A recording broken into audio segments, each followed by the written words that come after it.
História da Redenção, capítulo 38. O início do ministério de Paulo. Paulo retornou agora a Damasco e pregou ousadamente em nome de Jesus. Os judeus não podiam resistir à sabedoria de seus argumentos e, em conselho, resolveram silenciar sua voz pela força. O único argumento deixado para uma causa em decadência. Decidiram assassiná-lo. O apóstolo foi feito sabedor de seu propósito. As portas da cidade estavam vigilantemente guardadas, dia e noite, para impedir sua fuga. A ansiedade dos discípulos levou-os a Deus em oração. Poucos entre eles dormiam, pois estavam ocupados em idear meios e recursos para a fuga do apóstolo escolhido. Finalmente receberam um plano pelo qual ele seria de noite baixado de uma janela por sobre o muro num cesto. Dessa humilhante maneira, Paulo efetuou sua fuga de Damasco. Então partiu para Jerusalém, desejando familiarizar-se com os apóstolos ali, especialmente com Pedro.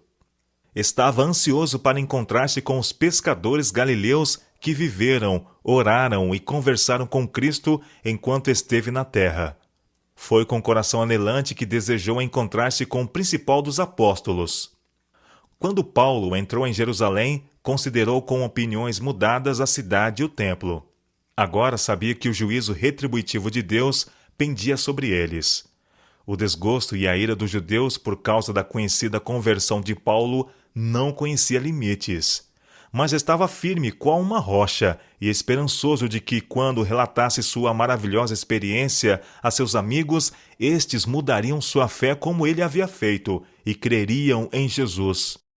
Havia sido estritamente consciencioso em sua oposição a Cristo e seus seguidores, e quando foi subjugado e convencido de seu pecado, imediatamente abandonou seus maus caminhos e professou a fé em Jesus. Agora cria plenamente que quando seus amigos e associados anteriores ouvissem as circunstâncias de sua maravilhosa conversão e vissem quão diferente estava ele do orgulhoso fariseu que perseguira e entregara à morte aqueles que criam em Jesus como Filho de Deus, também eles tornar-se-iam convencidos de seu erro e se uniriam às fileiras dos crentes. Tentou unir-se a seus irmãos, os discípulos. Grande foi, porém, seu pesar e desapontamento quando verificou que eles não o recebiam como um de seu número. Eles relembravam suas passadas perseguições e suspeitavam que ele operava um plano para enganá-los e destruí-los. Na verdade, tinham ouvido de sua maravilhosa conversão, mas como se havia retirado imediatamente para a Arábia, não ouviram nenhuma notícia definida a seu respeito, e não deram crédito à sua grande transformação. Encontro com Pedro e Tiago.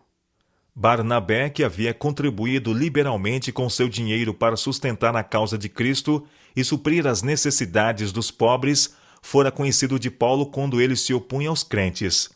Agora apresentou-se e renovou aquele conhecimento. Ouviu o testemunho de Paulo em referência à sua maravilhosa conversão e sua experiência daquele tempo.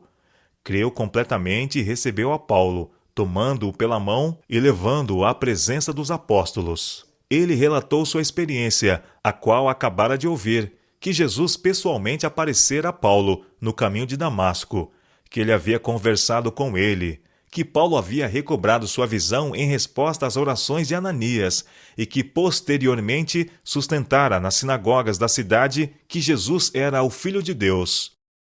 Os apóstolos não mais hesitaram, não podiam resistir a Deus. Pedro e Tiago, que a este tempo eram os únicos apóstolos em Jerusalém, deram a mão direita da comunhão ao que uma vez fora um feroz perseguidor de sua fé, e ele era agora tão amado e respeitado como tinha sido anteriormente temido e evitado. Aqui os dois grandes personagens da nova fé se encontraram.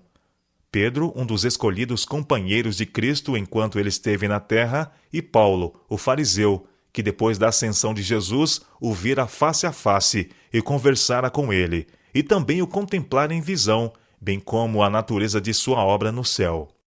Esta primeira entrevista foi de grandes resultados para ambos os apóstolos, mas de curta duração, pois Paulo estava ansioso para tratar dos negócios do seu mestre.